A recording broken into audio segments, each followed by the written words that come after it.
शनिवार 1 फरवरी 2025 के दिन 86 वर्ष की उम्र में श्रीमती जाकिया जाफरी ने अंतिम सांस ली।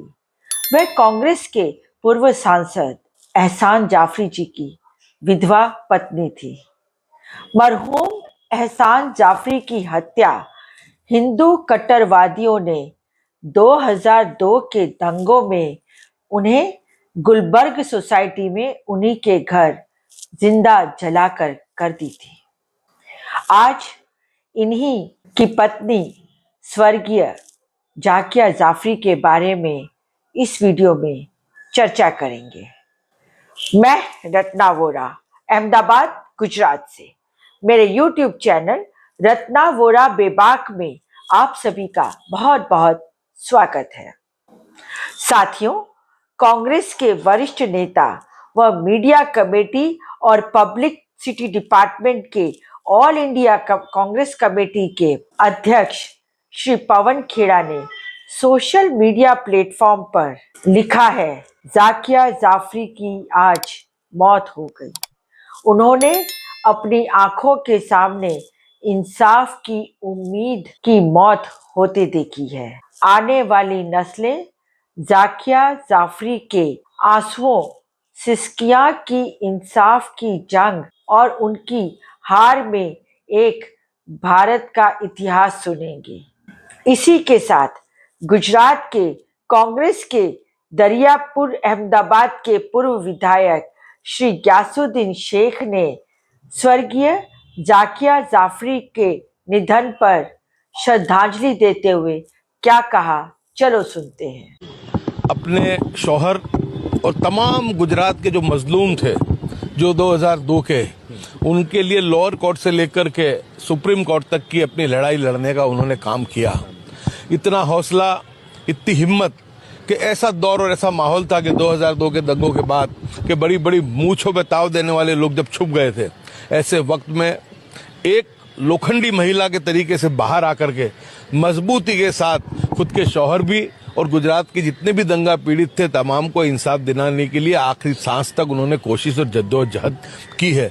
मैं मानता हूं कि आज इतिहास का ऐसा पन्ना बंद होने जा रहा है कि जिनकी कोशिश हर मुमकिन कोशिश से रही थी कि किसी भी जालिम से डरे बगैर मजबूती के साथ सीना तान के जुल्म के खिलाफ उन्होंने आवाज को बुलंद किया। बहुत ही यानी समझो कि उनके खिलाफ आज के शासकों के खिलाफ लड़ना यानी लोहे के चने चबाने के बराबर है। लेकिन ऐसे वक्त में भी हौसला भी रखा, हिम्मत भी रखी और अपनी इंसाफ की लड़ाई को लड़ने का उन्होंने काम किया। लेकिन आज 86 साल की उम्र के बाद आज जब उन्होंने आज अपनी जो आखिरी सांसें ली, मैं मानता हूं कि उन्होंने तो उनका जो फर्ज था, उनकी जो कोशिश थी, उन्होंने पूरी की पूरी निभाने की कोशिश की। उन्होंने मजलूमों को इंसाफ दिलाने की पूरी कोशिश की। लेकिन आज वो हमारे बीच नहीं रही है। तो उस वक्त में हम बहुत अल्लाह तबारक व तआला से यही दुआ करते हैं कि अल्लाह तबारक व तआला जो है उनको जन्नतुल फिरदौस में आला से मुकाम अता फरमाए। स्वर्गीय श्रीमती जाकिया जाफरी ने अपने मरहूम पति व पूर्व सांसद एहसान जाफरी को न्याय दिलाने के लिए गुजरात के सेशंस कोर्ट से लेकर सुप्रीम कोर्ट तक 20 सालों तक एक लंबी कानूनी लड़ाई लड़ी।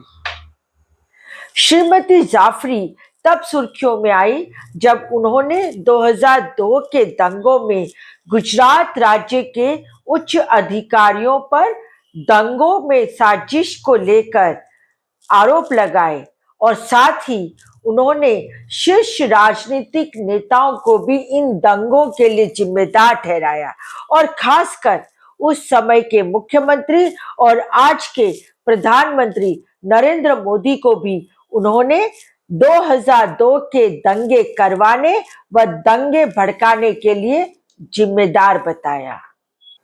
साथियों, श्रीमती जाफरी की इस कानूनी लड़ाई के लिए मानवाधिकारी एक्टिविस्ट तिस्ता सेतलवाड़ ने भी उनका साथ दिया।